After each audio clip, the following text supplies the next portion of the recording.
Start होने चल रही है। ये class UGC net social work की है, जिसमें यूनिट नंबर फर्स्ट के अंतर्गत मैंने समाज कार्य की परिभाषा, विषय क्षेत्र, सिद्धांत, प्रिंसिपल्स, प्रकृति, लक्ष्य और प्रक्रिया पर बातचीत कर चुका हूँ।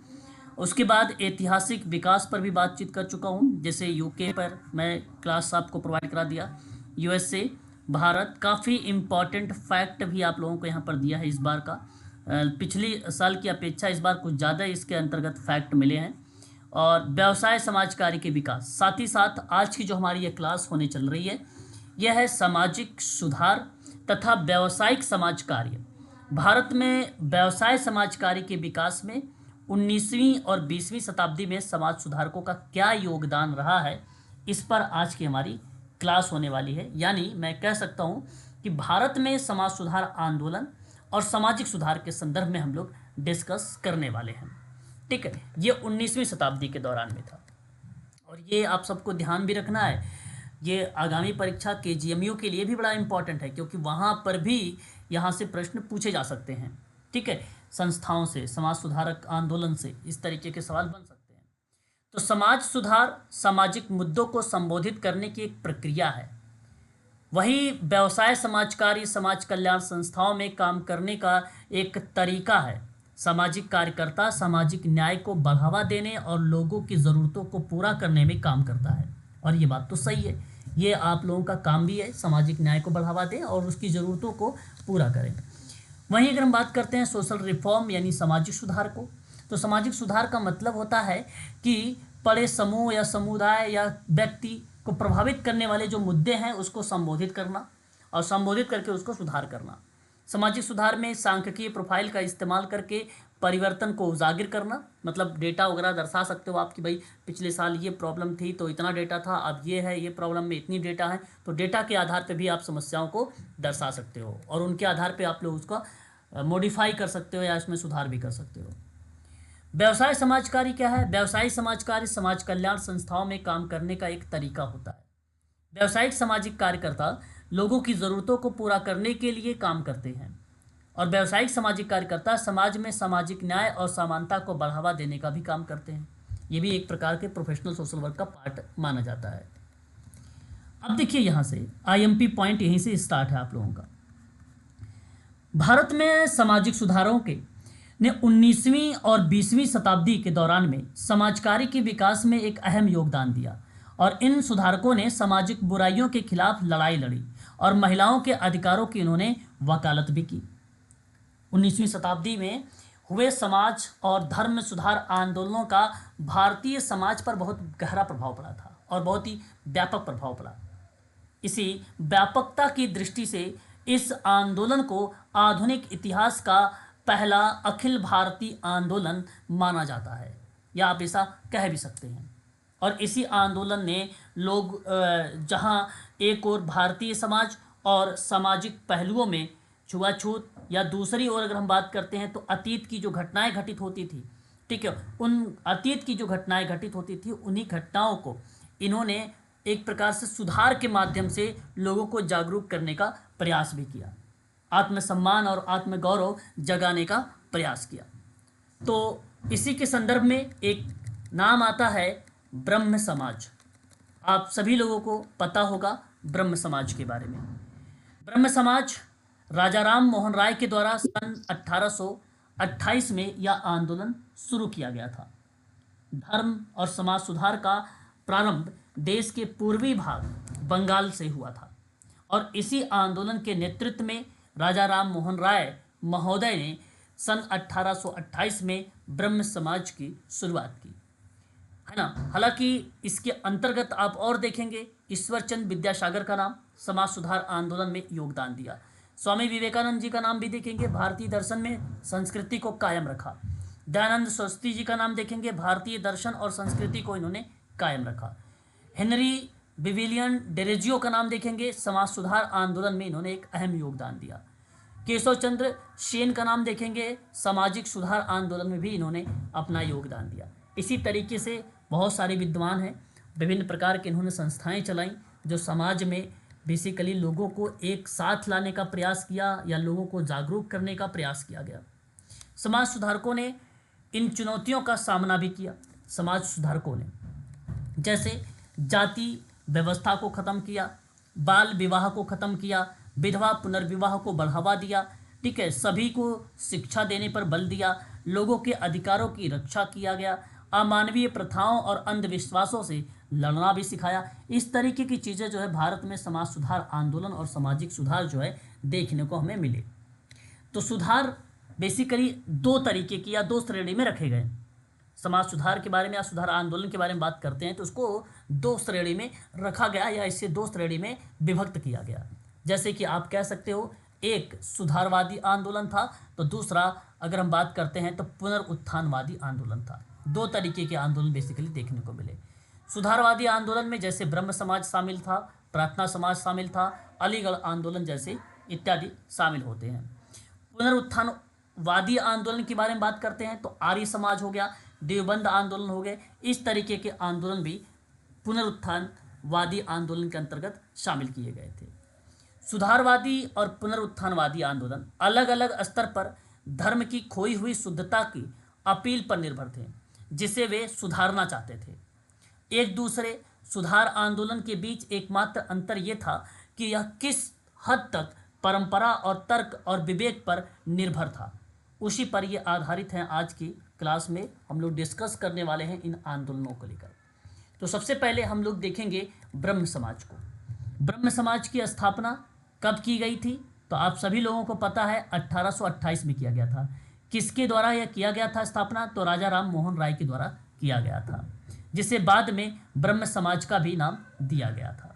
पहले ब्रह्म सभा था, बाद में इसे ब्रह्म समाज का नाम दिया गया था। इसका मुख्य उद्देश्य था शाश्वत भगवान की पूजा करना, और इसका मतलब था एक प्रकार से इक्वेश्वरवाद पर बल देना। यह पुरोहित कर्मकांड और बलिदानों के विरुद्ध था यह आंदोलन। ब्रह्म समाज बेसिकली वैश्यागमन, जातिवाद, अस्पृश्यता, सती प्रथा, बहुविवाह इत्यादि को दूर करने की बात करता था। ठीक है, इस संस्था के द्वारा, ब्रह्म समाज संस्था के द्वारा मूर्ति पूजा, अवतारवाद, बहुदेववाद, पुरोहितवाद आदि का जो खंडन किया गया वो ब्रह्म समाज के ही अंतर्गत देखने को मिला था।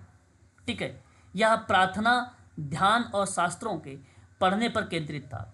यह सभी धर्मों की एकता में विश्वास करता था। कौन? ब्रह्म समाज। यह आधुनिक भारत में पहला बौद्धिक सुधार आंदोलन था।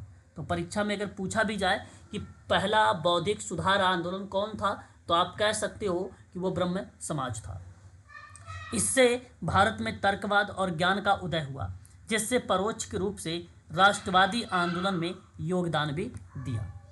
आगे बात करते हैं तो यह आधुनिक भारत के सभी सामाजिक, धार्मिक और राजनीतिक आंदोलनों का अग्रदूत बना। ठीक है, परीक्षा में सवाल भी आया था, ठीक है, कि आधुनिक आंदोलन के बारे में बताइए या आधुनिक भारत के अग्रदूत कौन है समाज सुधारक के, तो आप कह सकते हो राजा राम मोहन राय जी हैं। ठीक है, ये भी चीज़ आपको ध्यान रखना है। वर्ष 1866 में 1866 में यह दो भागों में विभाजित हो गया। कौन? ब्रह्म समाज। ठीक है, 1866 में हुआ, अर्थात केशव चंद्र सेन के नेतृत्व में भारत का ब्रह्म समाज और देवेंद्रनाथ टैगोर के नेतृत्व में आदि ब्रह्म समाज, ये चीज़ें देखने को मिली। दो भागों में डिवाइड हुआ। 1866 में ब्रह्म समाज डिवाइड हुआ। एक तरफ केशव चंद्र सेन का नेतृत्व बना तो दूसरी तरफ देवेंद्रनाथ टैगोर का नेतृत्व बना। जो केशव चंद्र सेन का था वो ब्रह्म समाज का पैटर्न था, जो देवेंद्रनाथ टैगोर का था वो आदि ब्रह्म समाज का पैटर्न था। ये चीज़ ध्यान रखिएगा। इस ब्रह्म समाज के अंतर्गत अगर प्रश्न बनता है कि निम्न में कौन कौन से विद्वान का नाम या कौन कौन से समाज सुधारक का नाम, तो आप याद रख सकते हैं। एक नाम देवेंद्रनाथ टैगोर का, केशव चंद्र सेन का, ये प्रमुख नेता के रूप में जाने जाते हैं, और पंडित शिवनाथ शास्त्री का और रविंद्रनाथ टैगोर का। ये नाम जुड़ा हुआ है ब्रह्म समाज से। ठीक है, तो कि आप ध्यान रखिएगा, समर्थक के रूप में, सहयोग के रूप में अगर नाम पूछा जाता है तो उन परिस्थिति में इन विद्वानों का नाम आप लोगों को पता होना चाहिए।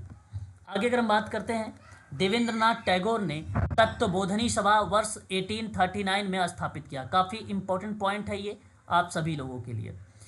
और इन्हीं के नेतृत्व में, देवेंद्रनाथ टैगोर के नेतृत्व में ही ये तत्वबोधनी सभा आई, जो बंगला में अपने अंग तत्वबोधनी पत्रिका के तर्क संगत दृष्टिकोण के साथ भारत के अतीत और व्यवस्थित अध्ययन कर और राजा राम मोहन राय के विचारों के प्रचार के लिए समर्पित थी। तो तत्वबोधनी सभा जो रही वो बेसिकली राजा राम मोहन राय के जो विचार थे, जो प्रचार थे, उन पे अहम रोल अदा किया ये तत्वबोधनी सभा ने। ठीक है, ये बात ध्यान रखिएगा। और तत्वबोधनी सभा के जो संस्थापक के रूप में नाम आया वो देवेंद्र नाथ टैगोर का नाम आया। कब? 1839 में, 1839 में। बात करते हैं राजा राम मोहन राय को अपनी प्रगतिशील विचारों के कारण राधाकांत देव जैसे रूढ़िवादी तथ्यों के कड़े विरोध का सामना करना पड़ा, जिन्होंने ब्रह्म समाज के प्रचार का मुकाबला करने के लिए धर्म सभा का भी आयोजन किया। धर्म सभा, धर्म सभा का नाम सुना होगा आप लोगों ने, जानते हैं धर्म सभा?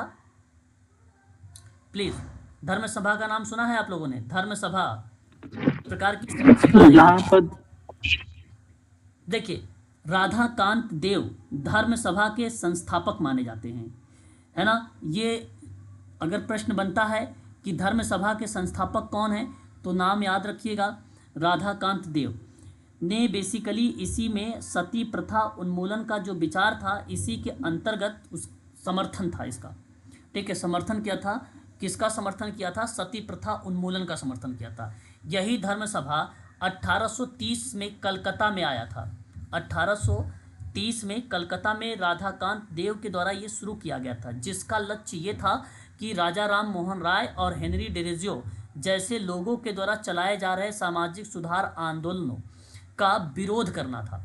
एक प्रकार से अगर मैं बात करता हूँ तो उस प्रक्रिया में सामाजिक और धार्मिक सुधार आंदोलनों का विरोध करना था इस धर्म सभा के अंतर्गत।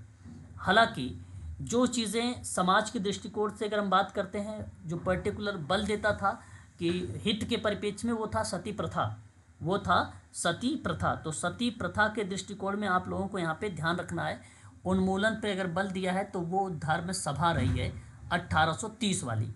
ठीक है, ये चीज़ ध्यान रखिएगा। इसी वर्ष राजा राम मोहन राय ने 250वीं जयंती और राजा राम मोहन राय लाइब्रेरी फाउंडेशन 50वां स्थापना दिवस भी मनाया गया था। ठीक है, तो ये संस्था रही है, इस संस्था का नाम भी आपको पता होना चाहिए, राजा राम मोहन राय लाइब्रेरी फाउंडेशन। ठीक है, और इस फाउंडेशन के बारे में पूछा जा रहा है कि एक 250वीं जयंती पर, ठीक है, इस फाउंडेशन का 50वां स्थापना दिवस मनाया गया था। ठीक है, राजा राम मोहन राय लाइब्रेरी फाउंडेशन का जो मोटो था, भारत में सार्वजनिक पुस्तकालय विकास के लिए एक वित्त पोषण निकाय के रूप में कार्य करना, इस प्रक्रिया में इसका रोल देखने को मिला था। और अगर प्रश्न बनता है इसका इस्टेब्लिश का ईयर, अगर पूछ लिया कि राजा राम मोहन राय लाइब्रेरी फाउंडेशन की स्थापना कब हुई है, तो आप लोग बता दीजिएगा 1972 में इसकी स्थापना हुई थी। भारत सरकार ने संस्कृति विभाग से बेसिकली इसकी स्थापना की थी। ये केंद्रीय स्वायत्त संगठन है, ये केंद्रीय स्वायत्त जो है संगठन है। देश भर में सार्वजनिक पुस्तकालयों की सेवाओं का विस्तार करना था इस संस्था का एक अहम मोटो माना जाता है, या पुस्तक आंदोलन को बढ़ावा देता है ये राजा राम मोहन राय लाइब्रेरी फाउंडेशन। ठीक है, ये चीज़ जरूर ध्यान में रखिएगा। आगे बढ़ते हैं, अगले पॉइंट पे देखते हैं। तो संस्कृति मंत्रालय ने राजा राम मोहन राय लाइब्रेरी फाउंडेशन में राजा राम मोहन राय की एक प्रतिष्ठित प्रतिमा का जो है अनावरण किया गया है। अनावरण का मतलब समझते हैं? अनावरण का मतलब जानते हैं क्या होता है?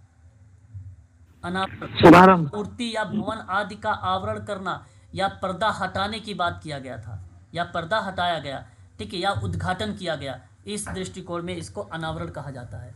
ठीक है, एक मिनट से बैठिए। ठीक है, आगे बात करते हैं, एक मिनट।